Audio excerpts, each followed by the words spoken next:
Baik, kita lanjutkan ya pelajaran kita yang kemarin tentang adab bertamu. Kalau kemarin kita mempelajari apa? Bagaimana ketika kita berkunjung ke rumah orang, ya, kita sebagai tamu, bagaimana sikap kita sebagai tamu?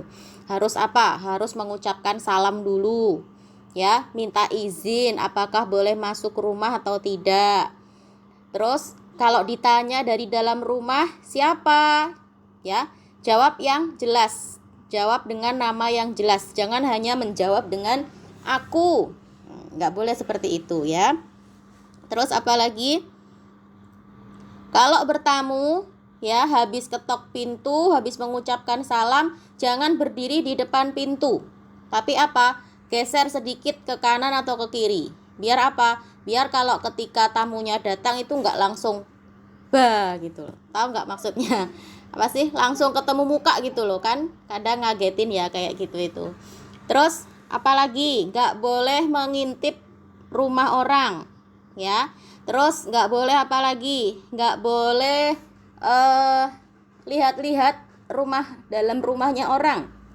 Misalnya kalau udah disuruh masuk ke dalam rumah, udah disuruh duduk, tamu itu nggak boleh matanya jelalatan, ya, pengen tahu dalam kamar mandinya seperti apa sih, dapurnya seperti apa sih, ya, kamarnya kayak apa sih, nggak boleh seperti itu ya, nggak boleh lihat-lihat rumah orang dengan mata jelalatan. Itu ya, itu kemarin kita membahas bagaimana sikap kita ketika berkunjung ke rumah orang. Nah, sekarang kita akan membahas bagaimana jika kita yang jadi tuan rumah, ya. Bagaimana adab jika kita sebagai tuan rumah atau penerima tamu? Yang pertama, kita harus bisa memuliakan tamu sesuai sabda Rasulullah yang artinya, dan siapa saja yang beriman kepada Allah dan hari akhir, hendaklah dia memuliakan tamunya. Memuliakan tamu itu contohnya bagaimana? Misalnya dipersilahkan masuk, ya, diberi minuman, ya, dipersilahkan untuk minum, makan kalau ada, ya, paling enggak minum deh. Kalau misalnya lagi enggak ada makanan apa-apa di rumah, paling enggak dibuatkan minum, ya. Itu namanya memuliakan tamu. Kemudian apa? Yang kedua, jangan menunggu sampai tamu datang. Sebaiknya kita memasak makanan, kemudian mengundang orang untuk datang makan bersama kita. Nah, jadi kalau bisa, kalau mau ada tamu itu disiapkan makanan. Jadi misalnya, itulah kenapa kita harus memberitahu dulu kalau kita mau datang, ya. Sebisa mungkin kalau kita mau bertamu ke rumah orang itu ngasih tahu dulu, ya, nanya dulu, boleh nggak kalau besok kita mau datang ke rumahmu? Biar apa?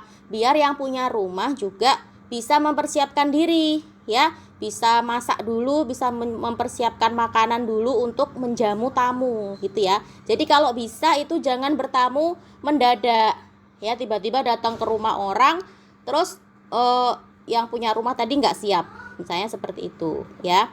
Kemudian yang ketiga, disunahkan bagi tuan rumah untuk menemani tamunya makan. Jadi makan bersama, ya. Biar tamunya tidak merasa canggung gitu ya. Tamunya makan tapi yang punya rumah nggak makan atau cuma ngeliatin aja gitu, nanti tamunya jadi merasa nggak enak, ya. Jadi sebaiknya kalau tamunya makan, tuan rumahnya juga menemani makan.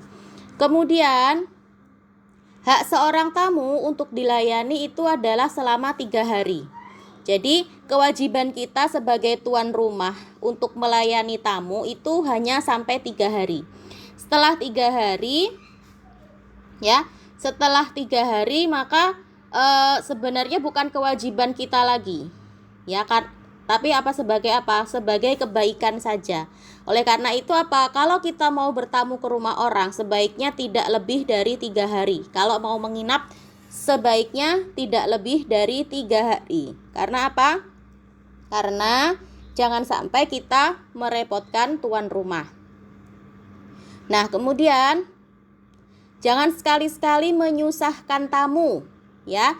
Bahkan kita dianjurkan untuk melayani keinginan tamunya. Jadi kalau mau ada tamu yang datang ke rumah kita, ya jangan kita yang menyusahkan. Misalnya, titip dong bawain martabak misalnya. Atau titip dong bawain makanan gitu ya.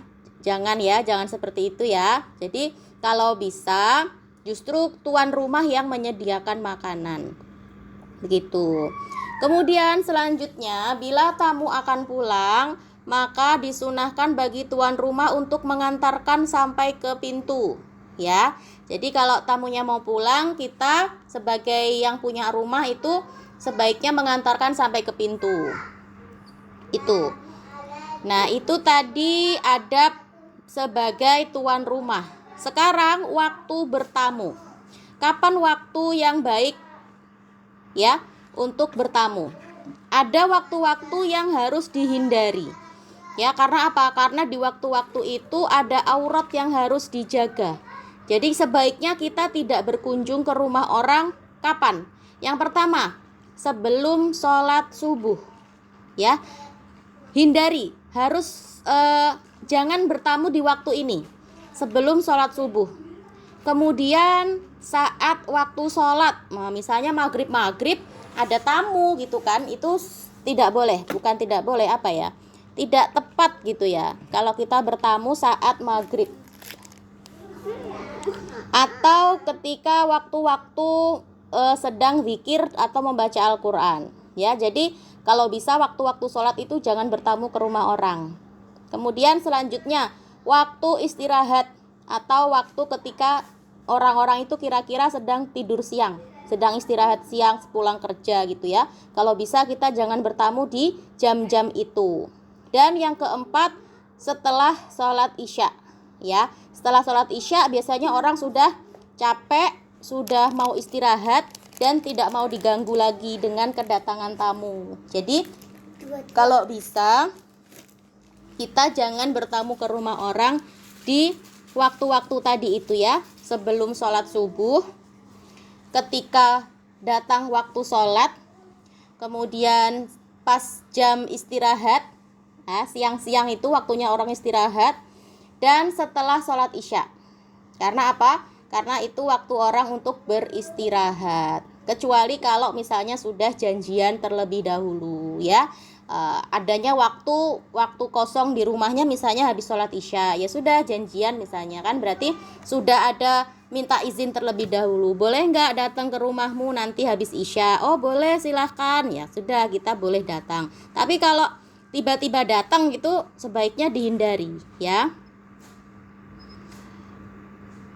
Nah, dalam sebuah hadis yang diriwayatkan oleh muttafaqun alaih, Rasulullah bersabda bahwasanya Rasulullah tidak mendatangi keluarganya pada malam hari dan beliau mendatangi mereka pada pagi dan sore hari. Jadi Nabi Muhammad ya itu bertamu kapan? Pada saat pagi atau sore hari. Kemudian hikmah bertamu. Nah, apa saja hikmah atau manfaat jika kita bertamu ke rumah orang dan melaksanakan sunnah-sunnah tadi itu, adab-adab ya, atau hal-hal baik itu ya. Yang pertama, bertamu dengan adab yang baik itu dapat menumbuhkan sikap toleran terhadap orang lain dan menjauhkan sikap paksaan, tekanan, ancaman, dan lain-lain. Islam mengajarkan tata cara dalam bergaul harus dengan adab yang baik dan selalu menghargai orang lain. Nah, Islam memandang setiap orang itu mempunyai persamaan dan kesesuaian dalam berbagai hal dan kepentingan. Oleh karena itu, dengan bertamu seseorang akan mempertemukan persamaan atau kesesuaian sehingga akan terjalin persahabatan dan kerjasama yang baik. Dengan bertamu dapat menciptakan perdamaian dan mempererat persaudaraan. Bertamu juga sebagai sarana untuk berdakwah dan menciptakan kehidupan bermasyarakat yang baik. Orang yang bertamu bisa menyampaikan kabar dan kebenaran. Tuan rumah bisa menerima kebenaran yang disampaikan. Dengan demikian telah terjadi proses dakwah. Datangnya membawa rahmat dan pulangnya membawa ampunan bagi tuan rumah. Nah, orang yang bertamu dengan baik ya, dia juga diluaskan rezekinya dan dipanjangkan umurnya untuk beribadah. Nah, biasanya ketika bertamu dengan baik-baik itu antara tuan rumah dengan tamunya itu saling tersenyum, maka keduanya memperoleh kebaikan karena senyum itu adalah termasuk sedekah. Gitu ya. Oke, sudah selesai pelajaran kita tentang adab bertamu.